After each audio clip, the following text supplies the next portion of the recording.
Shahrukh writes, "Hi, Collider crew. Keep up the great work. I love your shows. I was just wondering, have we started to forget the great classics from the black and white era?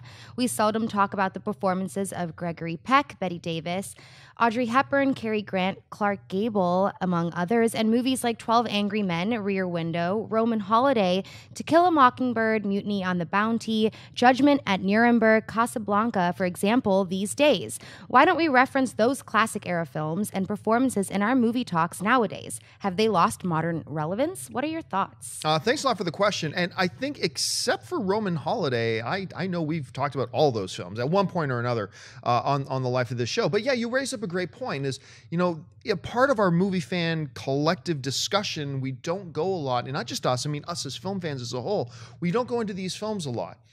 And that's a shame.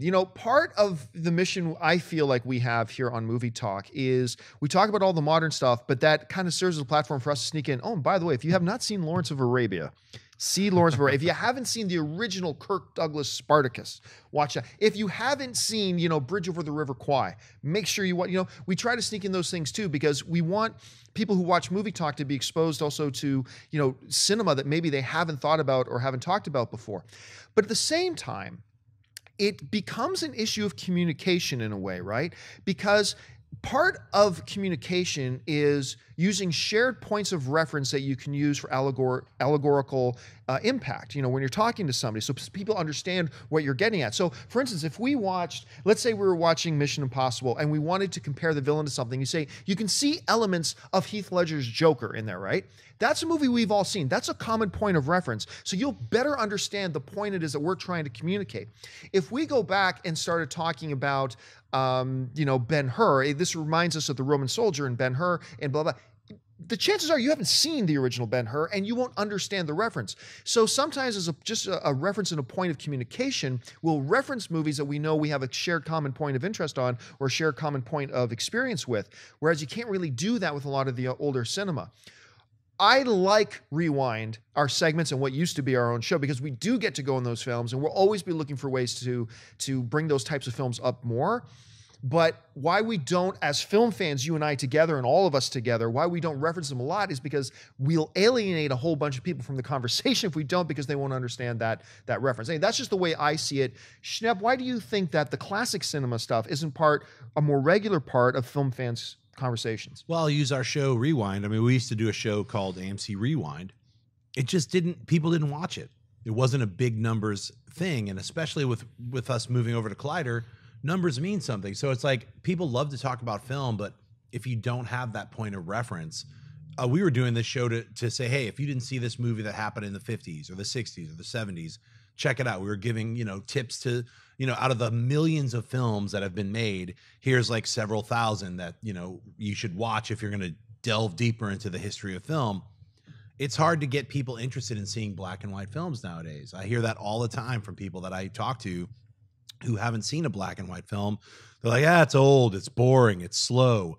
It's like, you just have to forget about all that and just kind of get into the mood of the time when this film was made. You'll enjoy it a lot more. It's like a time capsule. It's not just a film. It's most of the films that are made are always jumping back in time. They're never like, right, it was shot in 1955. It's about 1955, but most of them are. Most films that are made that year are in that time period. So it's kind of a cool way to go through history in a certain sense. And there's so many amazing films that are done just because they're made in black and white, has nothing to do with what the quality level of the filmmaking is, the directing or the writing or the stars. I mean, there's a lot of stuff that you're missing out on if you're not giving that list that guy gave us, or a million other films. Like I love film noir. You just Google film noir. You'll see, Double Indemnity. You'll see Kansas City Confidential. You'll see a list of incredible films that all fall into this certain genre, a storytelling type of filmmaking. So for me, I think you're doing yourself a disservice by just staying in the present or in the last 20 years, or say you're a millennial, you're like, I don't want to see anything that happened before 1980. You're doing yourself a disservice. It's not, that you didn't see the film. I'm bummed out for you, not for me. You know what I think we should do? Honestly, I don't know why I didn't think this before.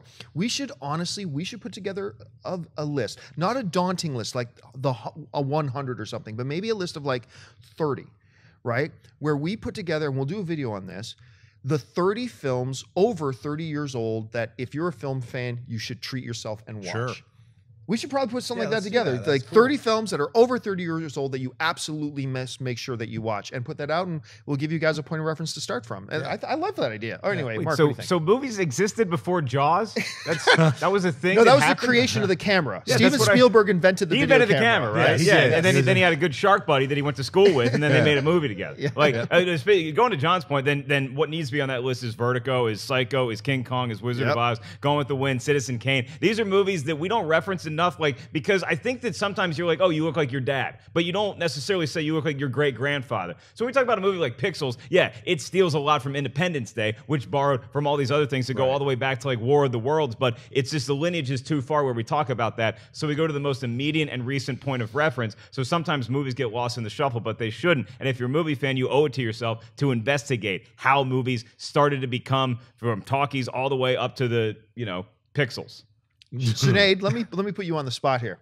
As the youngest person at this table with the most kids, what would you say is your favorite old film? And if you go any newer than Raiders of the Lost Ark, you're just never. Well, you know back. what's funny? I don't know what to consider old. Like That's true, yeah. I really don't know what to consier old. Because you're dating like a 52-year-old dude, right? Yeah, he's like what, 55, 56, on all the children in the world. But Hey, what the hell is this chat roulette?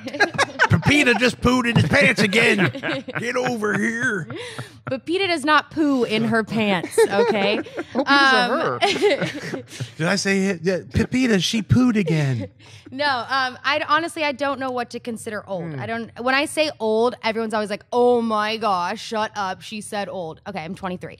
So I saw, 23. that's I'm sorry to break it to you guys. I always talk about this because I saw the original Indiana Jones last year for the very first time, and it stole me. Like, it was like, oh my God. I'm a little bit envious, actually, that you got to watch it for the first time. It was unbelievable. Like, I was like, I cannot believe I've waited this long to see a movie like this. A lot of the movies that we talked about in Mailbag, actually, I was forced to watch because of school. Casablanca, To Kill a Mockingbird. I love To Kill a Mockingbird. So, like, I have seen black and white movies, a lot of...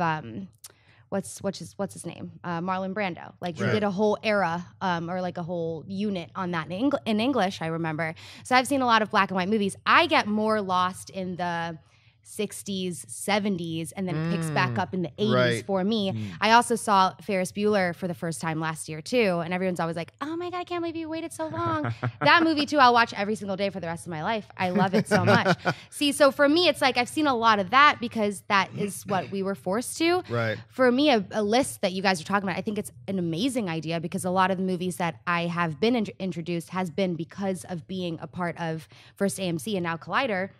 That, for me, that's the 60s, 70s, and about half of the 80s that is just gone. Like, there's no and you're not knowledge. alone. That's a great point. And it's funny you mentioned Raiders of the Lost Ark.